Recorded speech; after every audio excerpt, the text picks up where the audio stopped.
जय श्री राम जी भक्तों, आज आप सुनेंगे श्री रामचरितमानस जी के उत्तरकांड का 105 नंबर का दोहा।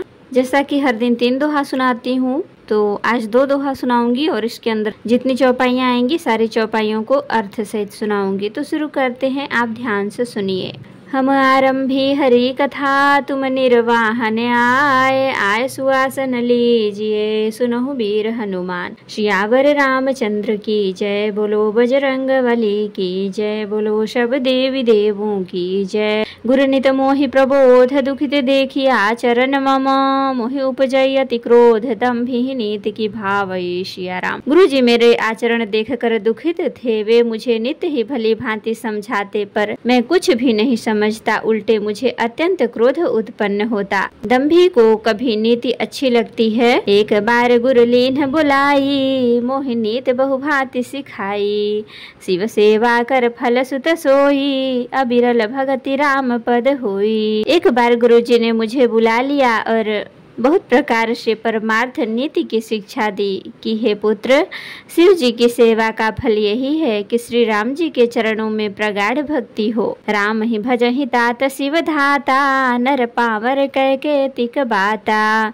जासु चरण अज शिव अनुरागी, तासु द्रोह सुख चहसी अभागी। हे तात, शिव जी और ब्रह्मा जी भी श्री राम जी को भजते हैं, फिर नीच मनुष्य की तो बात ही कितनी है।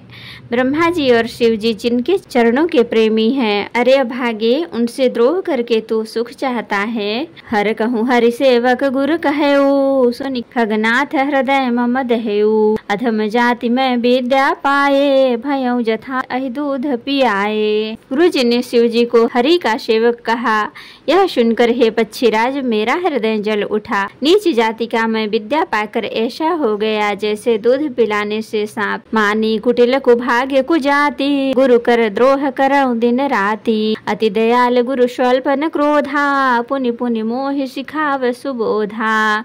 अभिमानी कुटिल दुर्भाग्य और कुजाति में दिन रात गुरु जी से द्रोह करता। गुरु जी अत्यंत दयालु थे, उनको थोड़ा सा भी क्रोध नहीं आता। मेरे द्रोह करने पर भी वे बार बार मुझे उत्तम ज्ञान की ही शिक्षा देते थे। तहि ते नीच बड़ाई पावा, सो प्रथम ही हति ताहि न सावा। धूम अनल संभव सुनु भाई, तहि बुझाव घन पदवी पाई। नीच मनुष्य जिससे बड़ाई पाता है, वह सबसे पहले उसी को मारकर उसी का नाश करता है। हे भाई सुनिए, आग से उत्पन्न हुआ धुआं मेघ की पदवी पाकर उसे अग्नि को बुझा देता है। रजमग परि निराधर रहई, सब पर पद प्रहार नित सहई।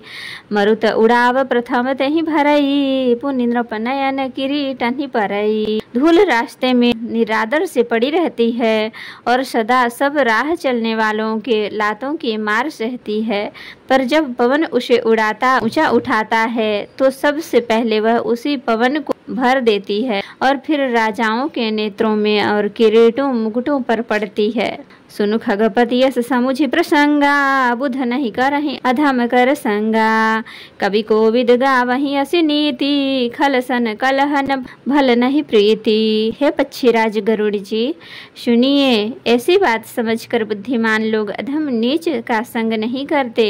कवि पंडित ऐसी नीति कहते हैं कि दुष्ट से न कलह ही अच्छा है न प्रेम ही। उदासीन नित रहै गोसाई, खल परिहर्य स्वान की नाई। मैं खल हृदय कपट कुटिलाई, गुरु हित कहै न मोहि सोहाई।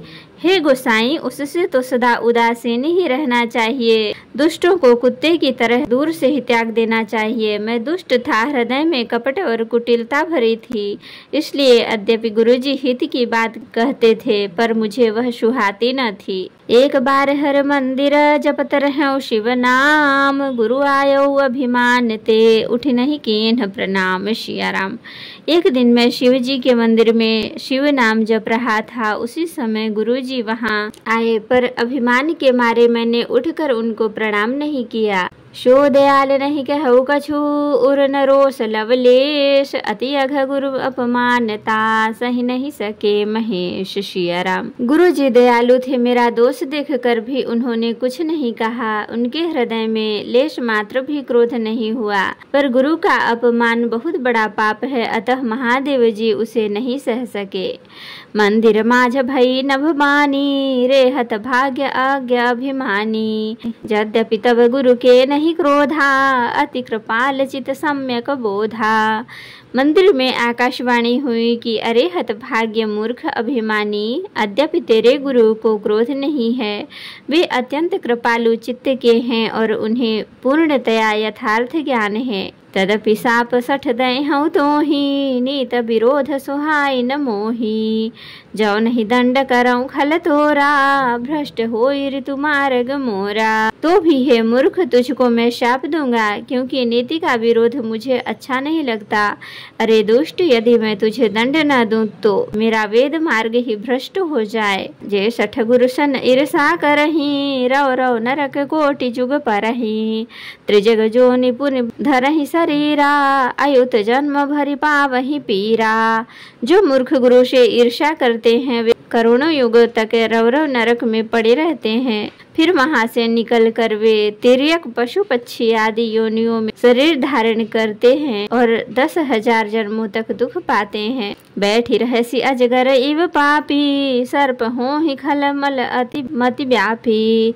महाबिटप कठोर बहु जाई, रहूं अधमाधम अधगति पाई। अरे पापी, तो गुरुजी के सामने अजगर की भांति बैठा रहा। रे दुष्ट, तेरी बुद्धि पाप से ढक गई है, अतः तू सर्प हो जा। और अरे अधम से भी अधम, इस अधोगति सर्प की नीची योनि को पाकर किसी बड़े भारी पेड़ के खोखले में जाकर रह। हाहाकार के इन्ह गुरु दारुण सुन शिव साप, कंपित मोहि बिलोकियति उरोपजा परिताप। सिया राम। शिव जी का भयानक शाप सुनकर गुरुजी ने हाहाकार किया। मुझे कांपता हुआ देखकर उनके हृदय में बड़ा संताप उत्पन्न हुआ। करी दंडवत सप्रेम द्विज, शिव सन्मुख कर जोर। विनय करत गद गद स्वर, समुझि घोर गति मोर। सिया राम। प्रेम सहित दंडवत करके वे ब्राह्मण शिव जी के सामने हाथ जोड़कर मेरी भयंकर गति दंड का विचार कर गदगद वाणी से विनती करने लगे। तो भक्तों, आज के लिए इतना ही। कथा विसर्जन होत है, विदा हो हनुमान। राम लखन सीता सहित सदा करहु कल्याण। कहूँ दंडवत प्रभु सन, तुम ही कहूँ कर जोर। बार बार रघुनाथ कहीं, सुरत करायहु मोर। नाथ एक बर मांगेऊ, सोई कृपा करि देहु। जन्म जन्म प्रभु पद कमल, कबहु घटे जननी। सियावर रामचंद्र की जय। बोलो बजरंगबली की जय। बोलो सब देवी देवों की जय। तो भक्तों, अगर वीडियो पसंद आई हो तो लाइक शेयर कमेंट जरूर करें और मेरे चैनल को जरूर सब्सक्राइब करें। आपका दिन शुभ हो।